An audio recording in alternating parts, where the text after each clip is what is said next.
अध्याय 21 कथाभाग। अर्जुन थांबला असे पाहून राम पुढे झाला आणि त्याने अर्जुनाची निर्भसना केली। गायीचा व ब्राह्मणाचा प्रतिपाळ करण्याऐवजी गाय चोरण्याचा अधर्म केलास तर आता त्याची शिक्षा भोग। अर्जुनाने उत्तर दिले की मी राजा आहे आणि या गायीच्या बदल्यात भारंभार द्रव्य देऊन आणलेली आहे।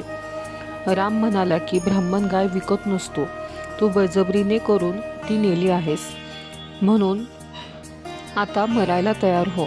एवढे बोलून रामाने परशु उगारला। तेव्हा राजाने सैन्याला युद्ध करण्याची आज्ञा केली। त्यावेळी रामाने अपूर्व असा संहार आरंभिला। प्रलय काळाच्या वाऱ्याप्रमाणे सर्वत्र वेगाने संचार करीत त्याने त्या प्रचंड सैन्याचा बघता बघता निपात केला। मग मात्र अर्जुनाची पुरती खात्री झाली की हा प्रत्यक्ष विश्वंभर विष्णूच आहे। आता याच्याशी युद्ध करून वीरगती प्राप्त करावी हेच उत्तम। तो रामाला म्हणाला की क्षत्रियापुढे युद्धात ब्राह्मणाची काय मातब्बरी। अरे कंदमुळे व फळे खाणारा तू व्यर्थ मरून जाशील आणि आईला मात्र दुःखात लोटशील। रामाने परशु उगारला आणि महाभयानक युद्धाला तोंड फुटले। अर्जुनाने दत्तगुरूचे स्मरण करताच 1000 हात उत्पन्न झाले व 500 धनुष्य घेऊन त्याने बाण वर्षाव सुरू केला। एखाद्या सूर्यासारखा तो फिरत होता।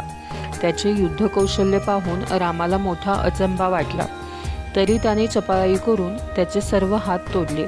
क्षणार्धात पुन्हा अर्जुनाच्या खांद्यावर नवीन 1000 हात निर्माण झाले। असे वारंवार घडत राहिले व राम हताश झाला। मग त्याने मातापित्याचे स्मरण करताच आकाशवाणी झाली की याला दत्ताचा वरप्रसाद असल्यामुळे हात उत्पन्न करणारे बीज याच्या छातीत आहे ते आधी नष्ट कर। तेव्हा रामाने अग्निअस्त्र सोडून ते बीज जाळून मग हात तोडले, पण मूळचे 2 हात मात्र तसेच राहिले। तेव्हा अर्जुनाने आपला अंतसमय जाणवला व दत्ताचे आभार मानले। मग योग मार्गाने आपले प्राण चैतन्य टाळूमध्ये नेले।